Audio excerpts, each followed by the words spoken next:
Good morning students and friends. हम ICI के study material से सी इंटर का डायरेक्ट टेक्स्ट पढ़ रहे थे, जिसमें हमने चैप्टर सेकंड में रेजिडेंशियल स्टेटस से स्टार्ट किया था।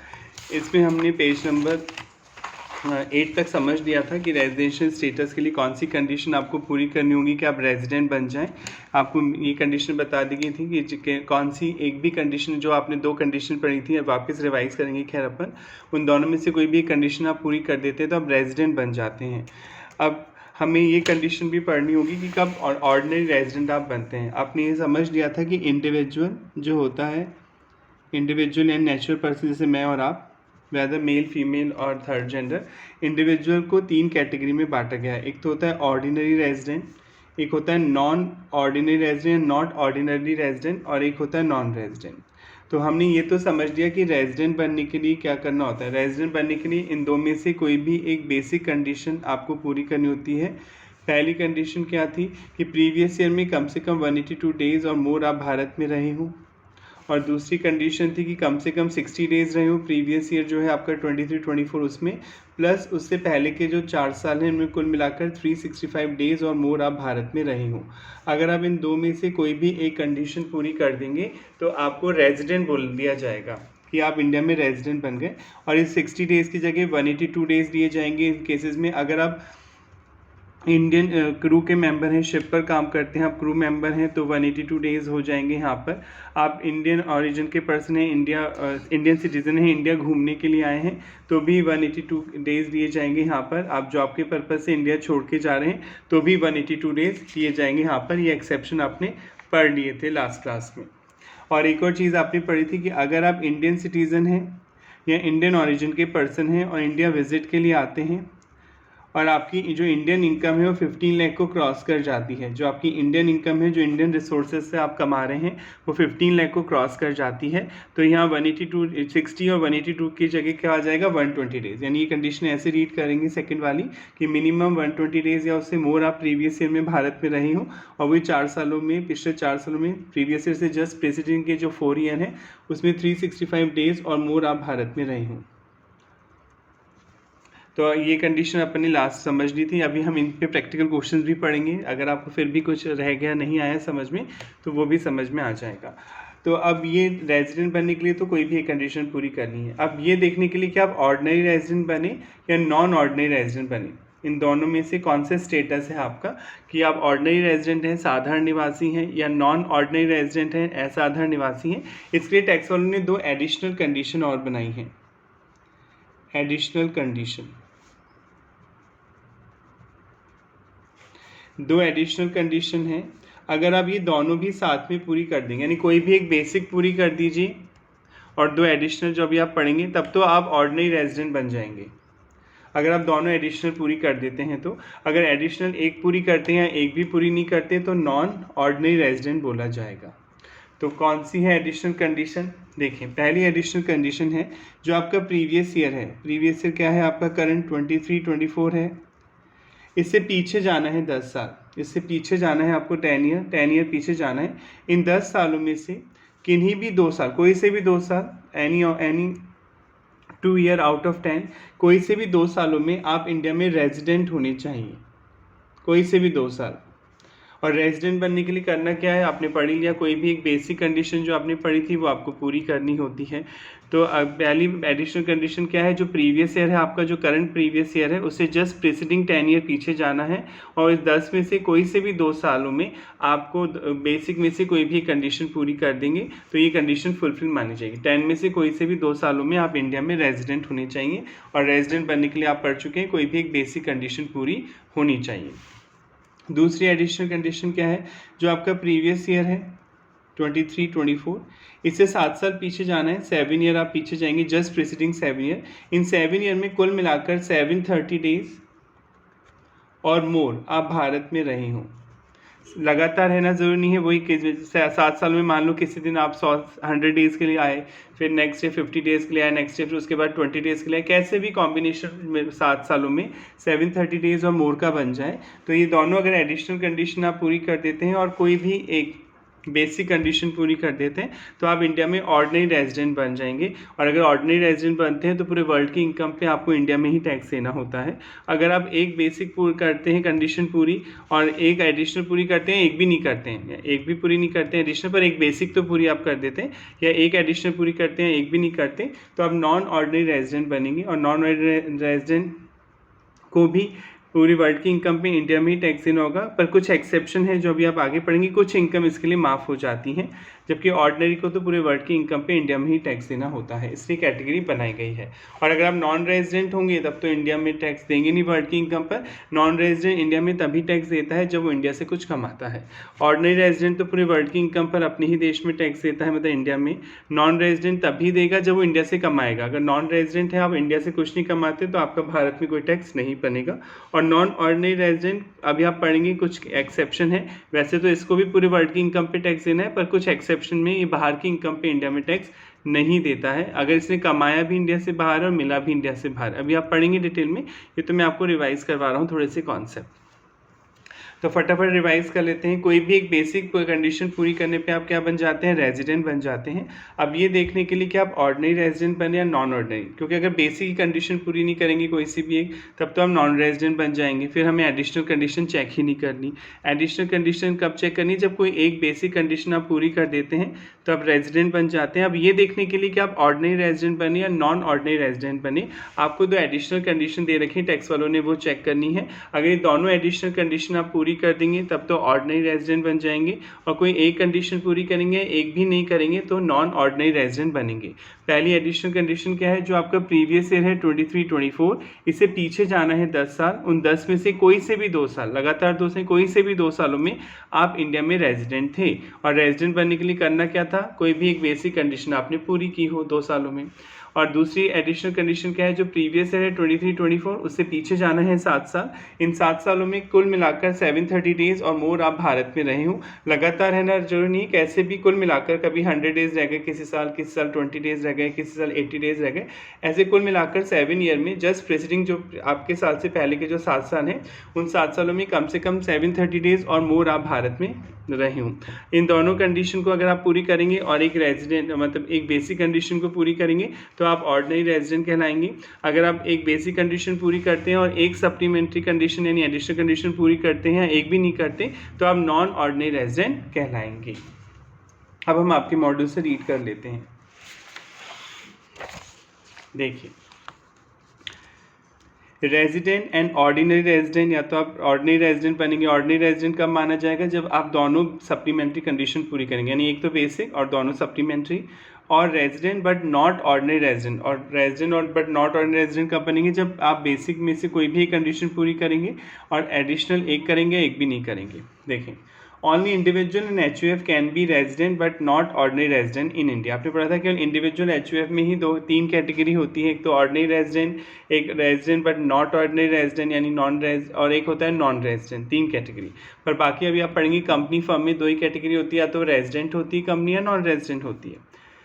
All other classes of assessee can be either a resident, या तो रेजिडेंट होंगे या नॉन रेजिडेंट होंगे। A not ordinary resident person is one, यानी नॉट ऑर्डिनरी रेजिडेंट मतलब नॉन ऑर्डिनरी रेजिडेंट पर्सन वो होगा who satisfy any one of the condition specified under section 6 subsection 1। अगर आप एक ही कंडीशन पूरी करेंगे तब तो आप बढ़ा ही दिया मैंने आपको, क्या बनेंगे आप, नॉन ऑर्डिनरी रेजिडेंट। दोनों कंडीशन पूरी कर देंगे जो पढ़ने जा रही है। थर्ड तो अभी पहले ही समझ चुके, इसको छोड़िए एक बार। ये 2 कंडीशन पूरी कर देंगे तो आप इंडिया में रेजिडेंट बन जाएंगे, ऑर्डिनरी रेजिडेंट। अगर इन दोनों में से एक ही पूरी करते हैं या एक भी पूरी नहीं करते तो आपको नॉन ऑर्डिनरी रेजिडेंट बोला जाएगा। पढ़ते हैं पहली। If such individual has been non resident in India, Bharat में non resident in any 9 out of 10 previous है। मैंने आपको 9, इसमें लॉ की लैंग्वेज है, टिपिकल है। ये कह रहा है कि आप नॉन रेजिडेंट हैं भारत में 9 सालों में, out of 10 year just preceding the previous relevant year, यानी पिछले 10 साल पीछे जाना है। 10 में से आप 9 सालों में इंडिया में नॉन रेजिडेंट हैं। और मैंने आपको समझाने के लिए क्या पढ़ाया था, 10 में से 2 साल आप भारत में रेजिडेंट होनी चाहिए। बात तो वही है, ये लॉ की लैंग्वेज है तो थोड़ी टेक्निकल है। ये कह रहा है कि 10 में से 9 साल आप इंडिया में नॉन रेजिडेंट होने चाहिए। ठीक है, तो आप इस कंडीशन को ऐसे समझ सकते हैं कि 10 में से कम 10 में से 2 साल आप भारत में रेजिडेंट हैं। पहली कंडीशन ये होगी। If such individual has during the 7 previous year preceding the relevant previous year been in India, आप भारत में रहे हैं 7 सालों में 720 days और मोर। मैंने आपको 730 days पढ़ाया है, मतलब मैंने इसको समझाने के लिए इजी वे में आपको ऐसे पढ़ाया है। ये कह रहा है कि 7 सालों में कम से कम 729 दिन या उससे कम आप भारत में रहे हैं, और ऐसे समझने के लिए बोल सकते हैं कि कम से कम 730 दिन या उससे ज़्यादा भारत में रहे हैं। तो अगर ये दोनों कंडीशन पूरी कर दें आप दोनों, तब तो, और मतलब ये 2 साल 10 में से 2 साल कम से कम आप भारत में रहे हो रेजिडेंट, और पिछले 7 सालों में कम से कम 730 दिन या उससे ज़्यादा भारत में रहे हो, तब तो आपको ऑर्डिनरी रेजिडेंट बोला जाएगा। और अगर आप दोनों में से कोई एक ही कंडीशन पूरी करते हैं एडिशनल, और या एक भी नहीं करते, तो आपको नॉट ऑर्डिनरी रेजिडेंट बोला जाएगा। क्लियर? ये लॉ की लैंग्वेज इसलिए ऐसे लिखी हुई है, पर आप समझाने के लिए ऐसे ही याद करें। ये वही चीज़ है जो आपने पढ़ी थी कि ये डीम्ड रेजिडेंट वाला, कि अगर कोई इंडियन सिटीज़न है या इंडियन ओरिजिन का पर्सन है, ठीक है, हु बीइंग आउटसाइड इंडिया, जो इंडिया से बाहर रहता था और विजिट के लिए इंडिया आ रहा है यानी previous year, having total income, उसकी जो टोटल इनकम है other than income from foreign source, यानी फॉरेन इनकम को इंक्लूड नहीं किया जाएगा, इंडियन इनकम जो है उसकी, which is not deem to accrue arise India, जो भारत में अराइज नहीं हुई है उसको हटा दिया जाएगा। यानी इंडियन इनकम की बात की जा रही है। एक्सीडिंग 15 लाख, आपकी 15 लाख से ज़्यादा हो रही income previous year who has been in India for 120 days और मोर, आप 120 days या उससे ज़्यादा भारत में रहे हैं, but less than 182 days in that previous year. Stateless rule आपने पढ़ा था। स्टेटलेस रूल मैंने आपको लास्ट वीडियो में पढ़ा रखा है कि अगर कोई पर्सन है जिसका जो पूरे वर्ल्ड में कहीं पे भी रेजिडेंट नहीं बन रहा है, वो कहीं पे भी रेजिडेंट नहीं बन रहा, और जब आप रेजिडेंट ही नहीं बनेंगे किसी भी कंट्री में तो टैक्स भी नहीं बनेगा आपका, तो आप बच के निकल जाएंगे। तो ये रूल बनाया गया कि अगर कोई इंडियन ओरिजिन का पर्सन है या इंडियन सिटीज़न है और वो इंडिया आता है, विजिट पर, टूर पे आता है, किसी भी पर्पज़ से इंडिया विजिट के लिए आता है, परमानेंट बसने के लिए नहीं आ रहा,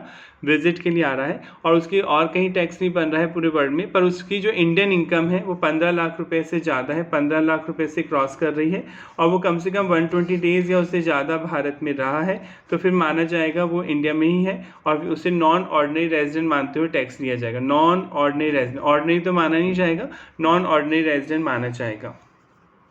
if such individual is an Indian citizen, ये तो आपने प्लास्टर में पढ़ा था कि आप इंडियन सिटीजन है, who is deemed to be resident India under section 6 subsection 1 है, जो आप सबसेक्शन 1 में कवर्ड हो रहे हैं, डीम्ड रेजिडेंट है। Under section 6 subsection 1A is always resident but not ordinary resident, मतलब जो इस सेक्शन में आपने लास्ट क्लास में पढ़ा था, इस पॉइंट में deemed resident section 6 subsection 1A में जो आएंगे वो हमेशा नॉन ऑर्डिनरी रेजिडेंट ही माने जाएंगे, क्योंकि वो बेसिक कंडीशन तो पूरी कर ही नहीं रहे, तो हमेशा नॉन ऑर्डिनरी रेजिडेंट माने जाएंगे। अभी हम एग्जाम्पल से इसको क्लियर करेंगे। चलिए हम एग्जाम्पल करते हैं, इससे सारे डाउट कवर हो जाएंगे। अभी बहुत सारे एग्जाम्पल करेंगे। देखें, ब्रेट ली बहुत फेमस ऑस्ट्रेलियन क्रिकेटर रह चुके हैं, क्रिकेट प्लेयर हैं, visit India for 100 days, Bharat में आ रहे हैं 100 दिन के लिए, इन एवरी फाइनेंशियल, हर साल आते हैं वो 100 दिन के लिए, ठीक है। This has been his practice for the past 10 years, वो पिछले 10 साल से ऐसा कर रहे हैं। Find out his residential status बताना है आपको फॉर द असेसमेंट ईयर 24-25। आपका प्रीवियस ईयर क्या है 23-24, असेसमेंट ईयर एक साल आगे चलता है, जिस साल आपकी इनकम की कैलकुलेशन होती है और आप टैक्स पे करते हैं वो 24-25 ही है, ठीक है। अब हम चेक करते हैं। आपने पढ़ा कि रेजिडेंट, सबसे पहले तो आप ये चेक करेंगे कि वो रेजिडेंट है या नहीं। सबसे पहले तो रेजिडेंट चेक करेंगे कि रेजिडेंट बना या नहीं बना भारत में वो व्यक्ति। तो रेजिडेंट बनने के लिए आपने पढ़ चुके हैं आप 2 बेसिक कंडीशन, इनमें से कोई भी एक पूरी करते ही आप भारत में रेजिडेंट बन जाते हैं। पहली बेसिक कंडीशन क्या है, जो आपका प्रीवियस ईयर है 23-24, जो 1 अप्रैल 23 से शुरू होगा और 31 मार्च 24 को एंड होगा, इस प्रीवियस ईयर में कम से कम 182 डेज और मोर आप भारत में रहे हों, ये पहली बेसिक कंडीशन है। तो ब्रेटली ये पूरी कर ही नहीं पाएंगे, क्योंकि क्वेश्चन साफ साफ बोल रहा है वो हर साल 100 दिन के लिए आते हैं केवल भारत में, तो ये वाली बेसिक कंडीशन तो पूरी नहीं कर पाएंगे। अब हम दूसरी बेसिक कंडीशन चेक करते हैं कि जो आपका प्रीवियस ईयर है 23-24, इसमें कम से कम 60 डेज, हाँ ये तो वो पूरी कर देंगे क्योंकि वो लगातार 100 दिन के लिए इंडिया में आ रहे हैं। कम से कम 60 डेज और मोर आप भारत में रहे हों, और प्लस जो आपका प्रीवियस ईयर है 23-24, इससे पीछे जाना है 4 साल,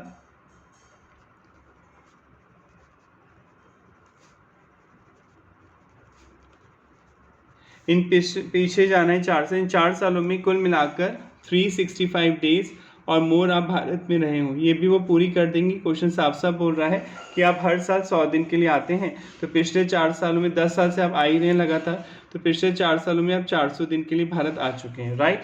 तो एक बेसिक कंडीशन आपने पूरी कर दी, सेकंड बेसिक कंडीशन पूरी हो गई। जब बेसिक कंडीशन पूरी होगी तभी हम सप्लीमेंट्री कंडीशन चेक करेंगे जो आपने आज पढ़ी थी, अदरवाइज हम चेक नहीं करेंगे। तो एक बेसिक कंडीशन तो पूरी इन्होंने कर दी, तो ये रेजिडेंट बन गए भारत में, रेजिडेंट। अब ये देखने के लिए कि ऑर्डिनरी रेजिडेंट बने या नॉन ऑर्डिनरी रेजिडेंट बने, हमें एडिशनल यानी सप्लीमेंट्री कंडीशन चेक करनी होंगी। अगर दोनों सप्लीमेंट्री कंडीशन आप पूरी कर देंगे, एडिशनल कंडीशन पूरी कर देंगे, तब तो आप ऑर्डिनरी रेजिडेंट बन जाएंगे, अदरवाइज नॉन ऑर्डिनरी रेजिडेंट आप बनेंगे। पहली एडिशनल कंडीशन क्या थी, जो आपका प्रीवियस ईयर है 23-24, इससे पीछे जाना है 10 साल, इससे पीछे जाना है 10 साल। उन 10 सालों में कोई से भी 2 साल आप भारत में क्या होने चाहिए, रेजिडेंट होने चाहिए। और रेजिडेंट बनने के लिए क्या करना होगा सर, कोई भी एक बेसिक कंडीशन पूरी करनी होती है रेजिडेंट बनने के लिए। तो ये पहली वाली तो पूरी कर ही नहीं पाएंगे क्योंकि 182 डेज़ नहीं है, तो 100 दिन के लिए ही आते हैं बाद में। हाँ, दूसरी वाली ये ज़रूर कर देंगे। देखिए 60 दिन हर साल 100 दिन के लिए तो आ ही रहे हैं, तो अगर 10 साल पीछे 10 साल से ऐसा कर रहे हैं तो ये 60 दिन वाली तो हर साल पूरी कर रहे हैं, और प्लस पीछे के 4 सालों में 365 डेज़ वाली तो पूरी कर ही देंगे 2 साल में, कोई से भी 2 साल में आप काउंट करेंगे तो आप कर ही देंगे। तो ये पहली कंडीशन तो पूरी करते हैं, ठीक है। पिछले 10 सालों में से कोई से भी 2 सालों में भारत में रेजिडेंट हैं। दूसरी सप्लीमेंट्री कंडीशन क्या है, जो आपका प्रीवियस ईयर है 23-24, इससे पीछे जाना है 7 साल, 7 ईयर। इन 7 सालों में कुल मिलाकर 730 डेज़ और मोर आप भारत में रहे हो। तो ये लगातार 10 साल से आ ही रहे हैं, तो पिछले 7 साल से भी आ रहे हैं, हर साल ये 100 दिन के लिए आते हैं, तो 700 दिन के लिए आ रहे हैं ये 7 सालों में, जबकि मिनिमम आना कितना है 730 डेज और मोर। तो ये एडिशनल कंडीशन ये पूरी नहीं कर पाएंगे, तो एक ही एडिशनल कंडीशन पूरी कर रहे हैं, दोनों नहीं कर रहे। तो आपने क्या पढ़ा था, अगर आप एक बेसिक कंडीशन पूरी करते हैं और दोनों सप्लीमेंट्री कंडीशन पूरी कर दें तो आप ऑर्डिनरी रेजिडेंट बनेंगे। अगर आप एक ही बेसिक कंडीशन पूरी करते हैं और एक सप्लीमेंट्री करते हैं, एक भी नहीं करते हैं, या तो एक सप्लीमेंट्री कंडीशन पूरी करते हैं एक भी नहीं करते, तो आप नॉन ऑर्डिनरी रेजिडेंट बनेंगे। तो आपका आंसर होगा नॉन ऑर्डिनरी रेजिडेंट माने जाएंगे, क्योंकि दोनों सप्लीमेंट्री कंडीशन पूरी नहीं कर रहे हैं। पढ़ लेते हैं answer. Determination of residential status of Mr. Bradley for the assessment year 24-25. Period of stay during the previous year 23-24, 100 days ही रह रहे हैं आप पिछले साल, तो 182 डेज तो आप रहे नहीं। Calculate of period of stay during 4 preceding previous year, पिछले 4 सालों में आप 400 दिन रहे, क्योंकि हर साल आप 100 दिन के लिए आते हैं, तो पीछे जाएंगे 4 साल, 4 सालों में 400 डेज तो आप रह चुके। Mister Bradley has been in India, Bharat में रह चुके हैं for a period more than 60 days during the previous year, कम से कम 60 दिन तो आप रह ही चुके हैं। And for a period of more than 365 days during the 4 immediately presiding financial year या प्रीवियस ईयर। तो आपने एक बेसिक कंडीशन तो पूरी कर ही दी। Therefore, since he satisfies one of the basic condition under section 6 subsection 1, he is a resident for the assessment 24-25. आप resident तो बन ही गए, क्योंकि कोई भी एक बेसिक कंडीशन पूरी करते ही आप भारत में रेजिडेंट बन जाते हैं। अब ये देखने के लिए कि आप ऑर्डिनरी बने या नॉन ऑर्डिनरी बने, दोनों सप्लीमेंट्री कंडीशन देखी जाएंगी। अगर दोनों सप्लीमेंट्री कंडीशन पूरी करेंगे तो ऑर्डिनरी रेजिडेंट, अगर एक पूरी करेंगे एक भी पूरी नहीं करेंगे तो नॉट ऑर्डिनरी रेजिडेंट बोला जाएगा। कंप्यूटेशन पीरियड ऑफ 7 प्रेसिडेंट, पिछले 7 सालों में आप 700 दिन भारत में रहे हैं।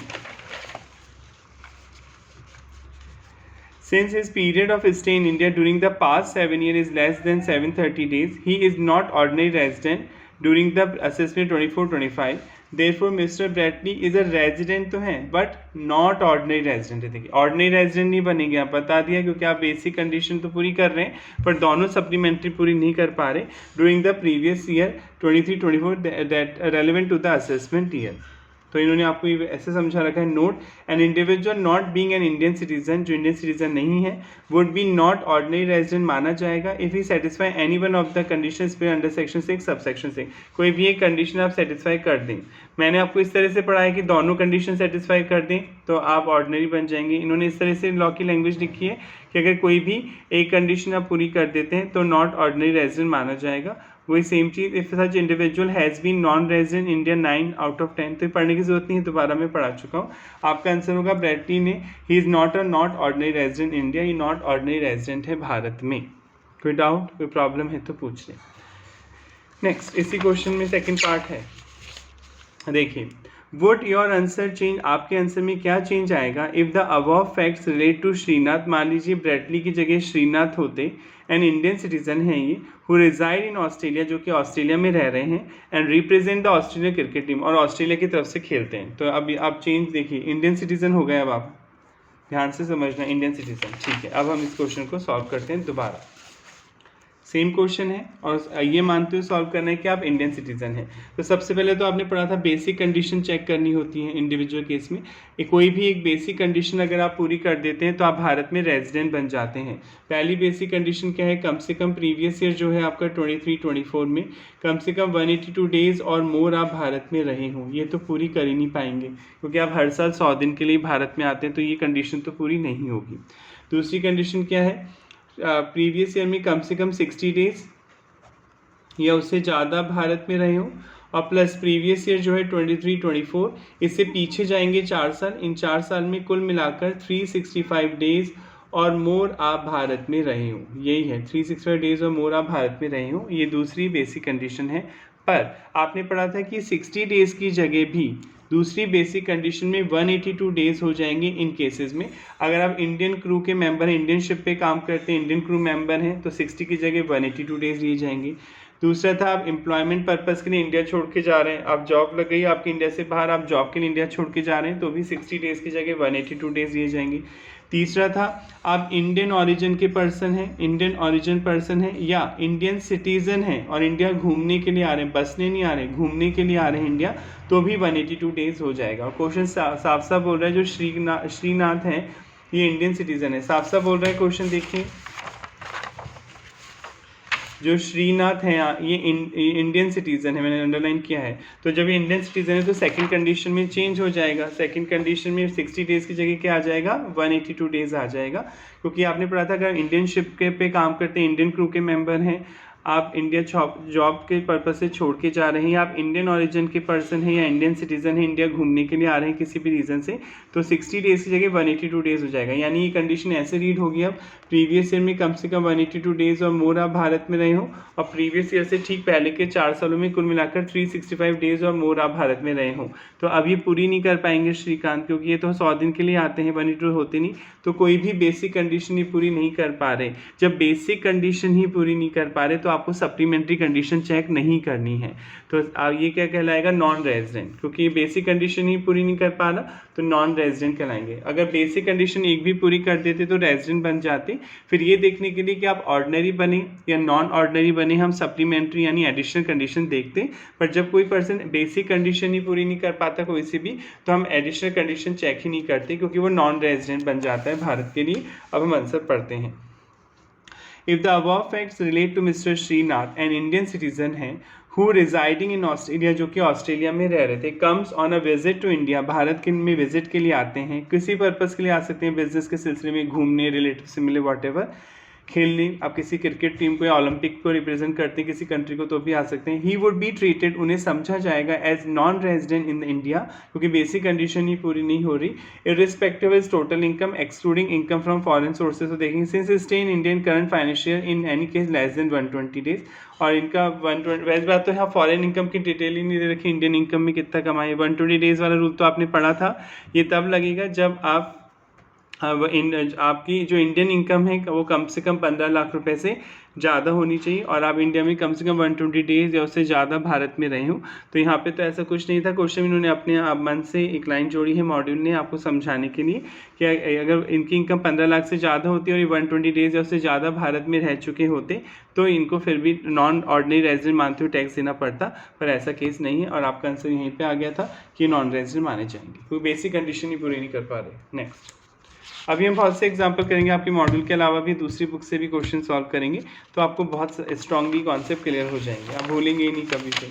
Next, what would be your answer, आपके आंसर में क्या चेंज आएगा सेम क्वेश्चन में। If Shrinath had visited India for 120 days instead of 100 days, अब चेंज कर रहा है, क्वेश्चन बोल रहा है कि 120 दिन के लिए भारत आते हैं 100 दिन की जगह, तो अब चेंज आएगा। पर हमें क्वेश्चन में बता ही नहीं रखा उनकी इनकम कितनी है, तो हमें बस एग्जाम में प्रोविजन लिख के आना है कि अगर इनकी इनकम 15 लाख से ज़्यादा इंडियन रिसोर्सेज से तो इन्हें इंडिया में नॉन ऑर्डिनरी रेजिडेंट माना जाएगा, पर अगर इनकी इनकम 15 लाख से कम है तो ये नॉन रेजिडेंट माने जाएंगे, वही लिखा हुआ है।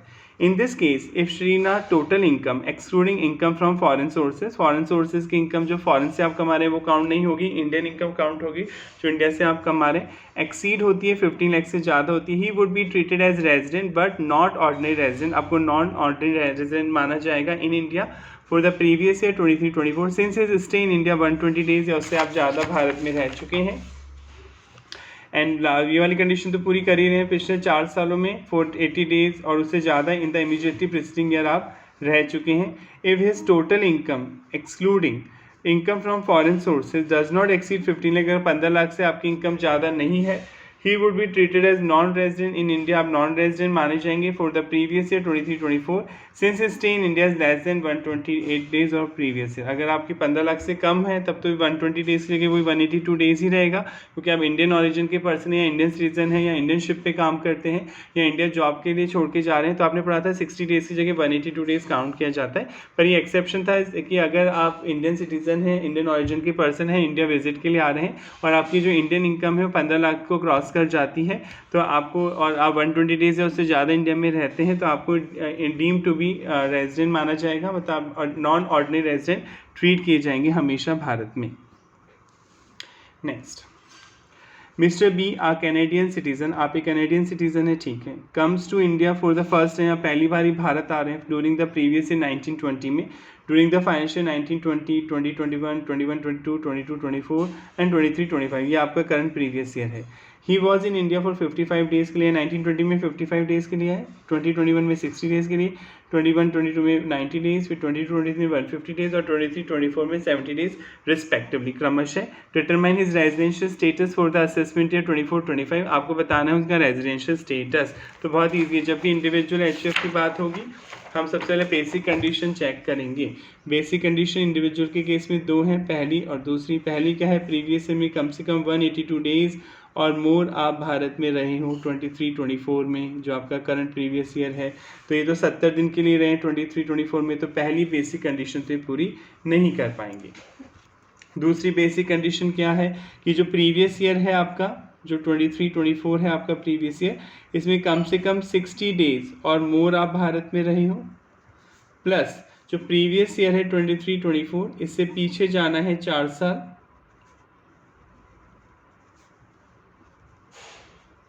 इन 4 सालों में कुल मिलाकर 365 डेज और मोर आप भारत में रहे हो। तो प्रीवियस ईयर में 70 डेज़ रहे हैं तो 60 डेज़ तो रहे हैं, ये कंडीशन तो चलो पूरी हो गई पहली, पर ये एंड लग रहा है और नहीं प्लस है, दोनों साथ में पूरी चाहिए, और पीछे के जो 4 साल में वो 365 अब ऐड करेंगे, दे रखा है ना 55, पिछले 4 सालों की डिटेल आपको दे रखी, 1920 में 55 डेज़ रहे, ठीक है, ये 55 हो गया 1920 में, फिर 2021 में 60 डेज़ जो ऐड कर लेंगे तो ये हो जाएगा 115, फिर 90 डेज़ आप रहे इसमें, ठीक है, 205, फिर 150 डेज़ आप रहे यहाँ पर, तो 355 आपका यहाँ पे टोटल डेज़ आ जाएंगे 355, जबकि मिनिमम कितना रहना था 365 डेज़ और मोर पिछले 4 सालों में, तो ये बेसिक कंडीशन पूरी नहीं हो पाएगी। ये वाली तो कर दी, पर ये एंड है ना, और थोड़ी है, प्लस दोनों साथ में पूरी होनी चाहिए, तो ये वाली भी बेसिक कंडीशन पूरी नहीं होती, पहली भी नहीं कर पा रहे बेसिक कंडीशन, दूसरी भी नहीं कर पा रहे, तो वो क्या बन जाएंगे, नॉन रेजिडेंट। आपने पढ़ लिया, अगर एक भी बेसिक कंडीशन पूरी नहीं होती है तो आपको नॉन रेजिडेंट बोला जाता है इंडिया में, तो आपका आंसर होगा 10, he does not satisfy the basic condition under section 6 subsection 1, therefore he is a non resident for the previous year 23-24, आपको नॉन रेजिडेंट माना जाएगा। और यहाँ पे हमने वो 120 डेज़ वाला पॉइंट क्यों नहीं लिखा, क्योंकि ये कैनेडियन सिटीज़न है। 120 डेज़ वाला पॉइंट तभी लगेगा जब आप इंडियन ओरिजिन के पर्सन हैं या इंडियन सिटीज़न हैं, इंडिया विजिट के लिए आ रहे हैं और आपकी इनकम जो है इंडियन इनकम, फॉरेन इनकम नहीं, इंडिया से जो आप कमा रहे हो 15 लाख रुपए से ज़्यादा कमा रहे हैं, तो 182 डेज़ की जगह 120 डेज़ कंसिडर किया जाता है। अब हम आगे बढ़ने से पहले और एग्जाम्पल करेंगे प्रैक्टिस के तौर पे, ताकि आपकी कॉन्सेप्ट और ज़्यादा क्लियर हो जाए। देखिए ध्यान से पढ़िएगा, बहुत सारे इलस्ट्रेशन इसमें आपके कॉन्सेप्ट क्लियर करने के लिए। 1 मिनट,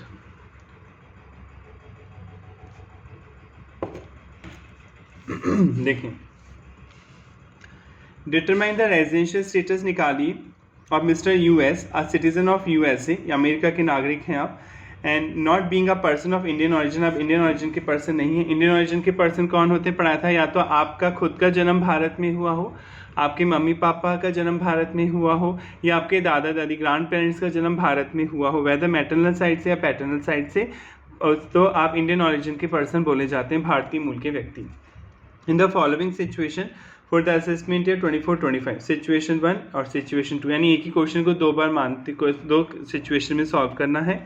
पहली सिचुएशन में क्या बोल रहा है, 23-24 comes to India for the first time, आप पहली बार भारत आते हैं ऑन 1 अप्रैल 23 को और लीव इंडिया से चले जाते हैं 30 मई 23 को। ठीक है, पहले हम पहली सिचुएशन समझ लेते हैं। Stay particular of preceding 4 year, पिछले 4 सालों में आप भारत में रहे नहीं है, ब्लैंक है, वो पहली बार ही आए हैं भारत में।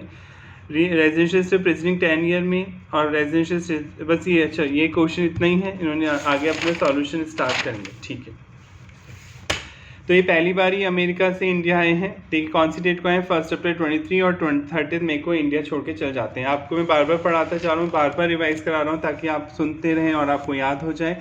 इंडिविजुअल को सबसे पहले रेजिडेंशियल स्टेटस चेक करना होता है, आपको ये देखना होता है वो रेजिडेंट बना या नहीं बना। रेजिडेंट बनने के लिए कोई सी भी एक बेसिक कंडीशन आपको पूरी करनी होती है। प्रीवियस ईयर जो है आपका 23-24, इसमें कम से कम 182 डेज और मोर आप भारत में रहे हों, तो ये बेसिक कंडीशन पहले हम चेक करेंगे। कौन सी डेट को आप इंडिया में आते हैं, 1 अप्रैल 2023 को इंडिया में आए हैं आप और 13 मई का रहें, तो आप काउंट करें अप्रैल में कितने दिन होते हैं 30 और मई में कितने दिन 30 दिन आप रहे, टोटल 60 डेज ही आप रहे भारत में। जबकि मिनिमम कितने दिन रहना है, कम से कम 182 डेज और मोर आप भारत में रहे हों, तो ये पहली बेसिक कंडीशन तो पूरी नहीं कर पा रहे। दूसरी बेसिक कंडीशन चेक करते हैं, 23-24 में कम से कम 60 डेज आप भारत में रहे हों और उससे ठीक पहले, प्लस है दोनों साथ में पहुँचे प्लस, और इससे ठीक पहले के जो 4 साल हैं उसमें कम से कम 23-24 से पीछे जाना है 4 साल, 1920 से लेके अब यहाँ तक 22-23 4 साल, इन 4 सालों में कुल मिलाकर 365 डेज और मोर आप भारत में रहे हों। तो पहली 60 डेज़ वाली तो चलो ये पूरी कर देंगे क्योंकि अप्रैल में 30 दिन रहे हैं और मई में 30 डेज़ रहे हैं, तो पहली ये तो 60 तो पूरी हो गई, प्लस पर ये साथ में पूरी होनी चाहिए ना, ये पूरी कर ही नहीं पाएंगे वो 4 साल वाली, क्योंकि क्वेश्चन साफ साफ बोल रहा है आप पहली बार ही भारत आए तो पिछले 4 साल में आप इंडिया में थे ही नहीं, तो 365 डेज़ वाली आप पूरी ही नहीं कर पाएंगे कंडीशन। तो पहले दोनों बेसिक में से कोई भी बेसिक कंडीशन आप पूरी नहीं कर पा रहे तो आपका आंसर होगा non resident. Section 6 sub section 1 के अकॉर्डिंग आपको नॉन रेजिडेंट बोला जाएगा। आई होप यहाँ तक क्लियर हो गया होगा। सेकंड सिचुएशन, इसी क्वेश्चन को इस सिचुएशन में सॉल्व करना है। Comes to India on tour 1 April 23 को आप भारत आते हैं एंड लीव इंडिया 30 जून 23 को भारत छोड़ के जाते हैं। He stay in a tourist boat moored near the coast of Goa. आप इंडिया में कहाँ ठहरे, गोवा में, और वही बोट पे ठहरे, आप किसी लैंड पे नहीं ठहरे इंडिया में किसी होटल में, पानी के अंदर बोट है उसी पे ठहरे। तो आपने पढ़ा था टेरिटोरियल वाटर कि इंडिया में जो टेरिटोरियल वाटर है अगर आप उसमें किसी बोट पे या शिप पे भी ठहरते हैं तो भी वो इंडिया में ही काउंट किया जाएगा। तो भले वो बोट पे आप ठहरे पानी में ठहरे हैं पर वो इंडिया में ही काउंट किया जाएगा क्योंकि टेरिटोरियल वाटर भी इंडिया का पार्ट है। टोटल आप देखिए लास्ट 4 ईयर में वो टोटल 400 साल भारत आ चुके हैं, क्वेश्चन बोल रहा है। और residential status for presiding 10 year, पिछले 10 में से 5 साल आप भारत में नॉन रेजिडेंट हैं, क्वेश्चन बोल रहा है नॉन रेजिडेंट है, तो यानी 5 साल रेजिडेंट होंगे कॉमन सेंस में। टोटल 10 सालों में से प्रेसिडिंग 10 ईयर में से 5 साल आप इंडिया में नॉन रेजिडेंट हैं, तो 5 साल क्या होंगे, रेजिडेंट होंगे। और पिछले 7 सालों में आप कुल मिलाकर 700 दिन इंडिया में रह चुके हैं। अब हम चेक करते हैं। पहले तो हमें सब बेसिक कंडीशन पर चेक करनी होगी, कोई भी एक बेसिक कंडीशन पूरी करते ही आप इंडिया में क्या बन जाएंगे, रेजिडेंट बन जाएंगे। पहली बेसिक कंडीशन क्या थी, कम से कम जो आपका प्रीवियस ईयर है 23-24 इसमें कम से कम 182 डेज और मोर आप भारत में रहे हों। तो कब आए थे आप इंडिया, देखिए 1 अप्रैल को आए थे, 1 अप्रैल को, और छोड़ के कब जा रहे हैं इंडिया, 30 जून। तो आप काउंट करेंगे तो अप्रैल में कितने दिन हुए, 30, मई में 31 और जून में 30, टोटल आप 91 डेज रह रहे हैं, केवल 91 डेज। तो पहली बेसिक कंडीशन तो पूरी हो ही नहीं रही, कम से कम 182 डेज और मोर आपको भारत में रहना था, तो ये तो क्रॉस लगा दें आप इस पर, ये तो पूरी नहीं हो रही। दूसरी बेसिक कंडीशन चेक करते हैं, प्रीवियस ईयर में कम से कम 60 डेज, तो आप कितने दिन रहे, 91, तो ये तो पूरी हो रही है। प्लस प्रीवियस ईयर से जस्ट पहले के जो 4 साल हैं उनमें कुल मिलाकर 365 डेज और मोर आप भारत में रहे हो। क्वेश्चन खुद ही बोल रहे हैं 400 साल रहे हैं, पिछले 4 सालों में कुल मिलाकर 400 दिन इंडिया में रह चुके, तो ये भी पूरी हो रही है, 400 दिन आप रह चुके। तो दूसरी एडिशनल जो बेसिक कंडीशन है वो पूरी हो रही है, तो आप क्या बन जाएंगे, रेजिडेंट। कोई भी बेसिक में से कोई भी एक कंडीशन पूरी करते ही आप इंडिया में रेजिडेंट बन जाते हैं। अब ये देखने के लिए कि आप ऑर्डिनरी रेजिडेंट बने या नॉन ऑर्डिनरी रेजिडेंट बने, आपको एडिशनल कंडीशन चेक करनी होती हैं। अगर दोनों एडिशनल कंडीशन पूरी कर देंगे तब तो ऑर्डिनरी रेजिडेंट बनेंगे, अगर एक पूरी करेंगे एक भी पूरी नहीं करेंगे तो नॉन ऑर्डिनरी रेजिडेंट आप बनेंगे। पहली एडिशनल कंडीशन क्या थी, पिछले 10 सालों में से कोई से भी 2 साल आप भारत में रेजिडेंट होने चाहिए, राइट। तो क्वेश्चन खुद ही बोल रहे हैं 10 में से, पिछले 10 में से 5 साल आप नॉन रेजिडेंट थे तो 5 साल तो रेजिडेंट थे ना, तो ये पहली कंडीशन तो पूरी कर दी आपने। कोई से भी 2 चुनने थे तो आप तो 5 साल भारत में रेजिडेंट हैं, तो ये पहली एडिशनल और सप्लीमेंट्री कंडीशन पूरी होती है। दूसरी है जो पिछले 7 साल हैं उनमें कुल मिलाकर 730 दिन या उससे ज़्यादा भारत में रहे हों। क्वेश्चन कह रहा है कि 7 सालों में आप 700 दिन ही रहे हैं, तो आप ये वाली कंडीशन पूरी नहीं कर पा रहे सप्लीमेंट्री, 730 दिन होनी चाहिए मिनिमम या उससे ज़्यादा, तो ये नहीं पूरी हो कर पा रहे। तो एक बेसिक पूरी तो कर ही दी थी आपने, एक बेसिक पूरी कर दी, एक सप्लीमेंट्री पूरी कर रहे हैं, तो आप नॉन ऑर्डिनरी बनेंगे, क्योंकि ऑर्डिनरी बनने के लिए तो दोनों सप्लीमेंट्री कंडीशन पूरी करनी है आपको। तो आपका आंसर होगा नॉट ऑर्डिनरी रेजिडेंट बनेगा भारत में। आई होप यहाँ तक समझ में आ गया होगा।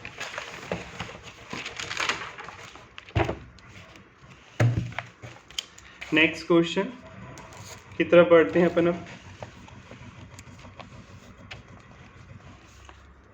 सीए में 2018 मई में आ चुका है, ये आपके एग्जाम में ध्यान से देखिएगा।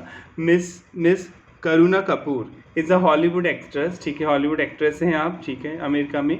हर passport reveal the following information about her stay India. Passport समझते हैं आपको, जब दूसरे देश में जाना है तो पासपोर्ट तो होना चाहिए, उसमें एंट्री होती है जाते टाइम आते टाइम, तो इनके पासपोर्ट से पता चलता है भारत में कितने दिन रही। 23-24 जो आपका करंट फाइनेंशियल ईयर है, प्रीवियस ईयर है, उसमें अप्रैल 3 को आई, जुलाई 11 को चली गई। फिर 22-23 में जून 22 को आई और 11 जुलाई को चली गई। 21-22 में अक्टूबर में आई 10 अक्टूबर को और 24 नवंबर को चली गई। ऐसे सो ऑन डिटेल दे रखी है, ठीक है। फाइंड आउट हर रेजिडेंशियल स्टेटस, आप उनका रेजिडेंशियल स्टेटस चेक करके बताइए कि वो रेजिडेंट हैं, नॉन रेजिडेंट हैं, और रेजिडेंट में भी ऑर्डिनरी रेजिडेंट है या नॉन ऑर्डिनरी रेजिडेंट है। तो सबसे पहले तो हम ये डेज गिन लेंगे, सॉल्यूशन के लिए डेज गिनना ज़रूरी है ना। जैसे अप्रैल 3 को आई और 11 जुलाई को यहाँ से गई, तो सबसे पहले तो आप अपने साल में काउंट करेंगे। अप्रैल में आपने पढ़ा था आने का दिन भी इंडिया में काउंट होता है और जाने का दिन भी इंडिया में काउंट होता है। तो अप्रैल 30 दिन का होता है, 30 दिन में 2 दिन तो निकल गए, 3 को तो आएंगे इंडिया, तो 28 डेज तो मैंने अप्रैल के लिए, राइट। फिर मई के लिए 31, जून के लिए 30 और जुलाई के लिए 11 दिन, टोटल 100 डेज आएगा आपके साल में। 100 डेज वो यहाँ पे रही। आई होप यहाँ तक आगे होकर काउंट करना। 22-23 में 22 जून को आई, 11 जुलाई को चली भी गई, तो 22 जून से जून कितने दिन का होता है, 30 दिन का होता है, तो 22 जून से 30 तक काउंट करेंगे तो 9 दिन तो जून के हो गए, 22 से लेके 30, और जुलाई के 11 दिन, तो 20 दिन 22-23 में रही। ऐसे 21-22 में 10 अक्टूबर को ये आई हैं इंडिया में, तो अक्टूबर में 31 डेज होते हैं, 31 10 अक्टूबर से 31 तक गिनेंगे तो कितने दिन हो जाएंगे। 31 में से 9 अपन वैसे हटा देते, 23 अक्टूबर के हो गए आपके दिन, सॉरी 22, क्योंकि 10 अक्टूबर है ना, 22 अब प्लस आपके 24 नवंबर के, टोटल 46। तो ऐसे आप काउंट कर लेंगे, डेज गिनना तो आपको बता ही दिया, ऐसे आने का और जाने का दिन भी काउंट होगा, इस तरह से आपने काउंट कर लिया, ठीक है। अब आपका रेजिडेंशियल स्टेटस चेक करेंगे इनका। पहला रूल वही सेम, रेजिडेंशियल स्टेटस में सबसे पहले आपको बेसिक कंडीशन चेक करनी होगी। बेसिक कंडीशन में पहली बेसिक कंडीशन क्या है, जो प्रीवियस ईयर है आपका 23-24, इसमें कम से कम 182 डेज और मोर आप भारत में रहे हों।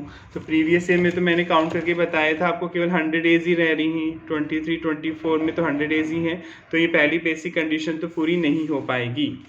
दूसरी बेसिक कंडीशन क्या है, जो प्रीवियस ईयर है आपका 23-24, इसमें कम से कम 60 दिन रही हों, और उससे ठीक पहले के जो 4 साल हैं, इससे ठीक पहले के जो 4 साल हैं 2024 से, उसमें 365 डेज और मोर आप भारत में रही हो। तो पहली कंडीशन तो 60 डेज वाली तो यहाँ पे पूरी हो जाएगी, वो 100 दिन आ रहा था तो ये तो पूरी हो गई, प्लस ये भी साथ में पूरी होनी चाहिए 365।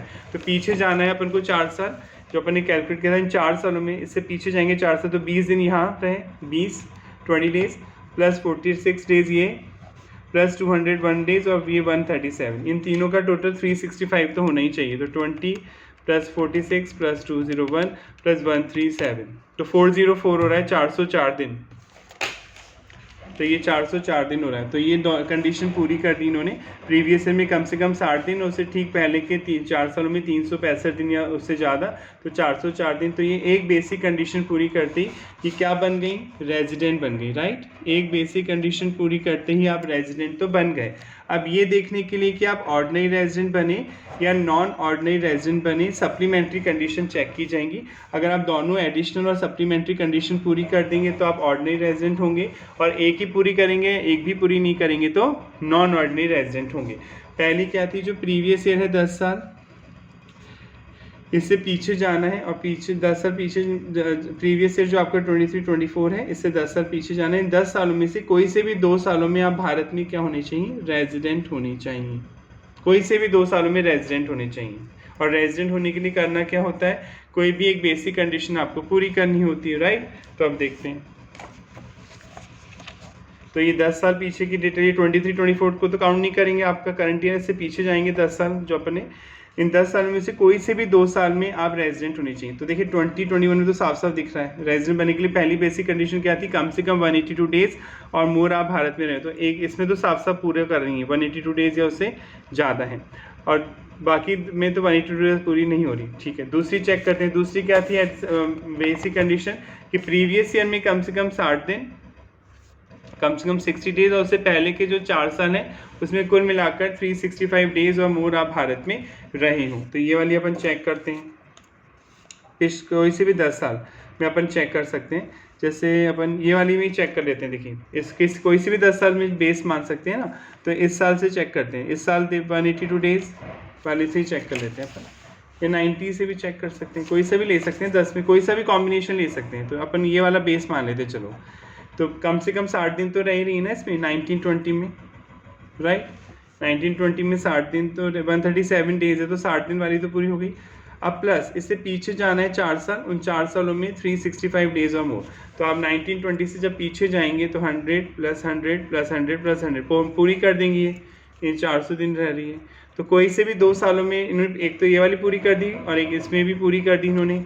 तो कोई से भी एक बेसिक कंडीशन पूरी कर दी, और इन्होंने 60 डेज + 4 ईयर वाली पूरी कर दी, तो ये रेजिडेंट तो बन ही गई। 10 में से कोई से भी 2 सालों में आपने कोई भी एक बेसिक कंडीशन पूरी कर दी तो आप रेजिडेंट तो बन ही गए। तो यहाँ पहली कंडीशन तो पूरी हो गई। दूसरी क्या थी, पिछले 7 सालों में, जो आप 23-24 है ना, इससे पीछे जाना है 7 साल। इन 7 सालों में 730 दिन या उससे ज़्यादा आप भारत में रहे हों। तो पीछे जाएंगे 7 सालों में, ये जो आपका प्रीवियस से पीछे जाएंगे 7 साल, 1 2 3 4 5 6 7, यहाँ तक टोटल 730 डेज और मोर आप भारत में रहे हों। तो काउंट करेंगे तो 20 + 46 + 201 + 137 + 100 और +100 और +100, तो ये 704 ही आ रहा है यहाँ तक का टोटल, 704 केवल। तो दोनों जो एडिशनल कंडीशन पूरी नहीं हो पाती, पहली तो चलो पूरी कर दी, 10 में से कोई से भी 2 साल आप भारत में रेजिडेंट बन गए, पर दूसरी एडिशनल कंडीशन क्या थी, जो प्रीवियस ईयर है उससे पीछे जाना है 7 साल, उन 7 सालों में कुल मिलाकर 730 दिन या उससे ज़्यादा भारत में रहे हो। तो यहाँ तो 704 ही आ रहा है, 704 दिन ही आ रहा है। तो दूसरी एडिशनल कंडीशन पूरी नहीं हो पाती। तो एक बेसिक कंडीशन आपने पूरी कर दी और एक एडिशनल पूरी कर दिया, नहीं भी की, तो फिर आप क्या बनेंगे, नॉन ऑर्डिनरी रेजिडेंट। अगर दोनों एडिशनल कंडीशन, सप्लीमेंट्री कंडीशन आप पूरी करते हैं तो ऑर्डिनरी रेजिडेंट बनते हैं। अगर आप एक ही एडिशनल कंडीशन पूरी करते हैं और एक भी नहीं करते हैं तो नॉन ऑर्डिनरी रेजिडेंट बनेंगे। तो आपका आंसर होगा she is non ordinary resident in India. Resident but not ordinary resident, या नॉन ऑर्डिनरी रेजिडेंट भी बोल सकते हैं। नेक्स्ट क्लास में भी हम बहुत सारे क्वेश्चन सॉल्व करेंगे इंटरेस्टिंग इस टॉपिक से रिलेटेड। अभी के लिए इतना, अगर कोई डाउट है तो प्लीज़ कमेंट करके बताइए। Thank you so much.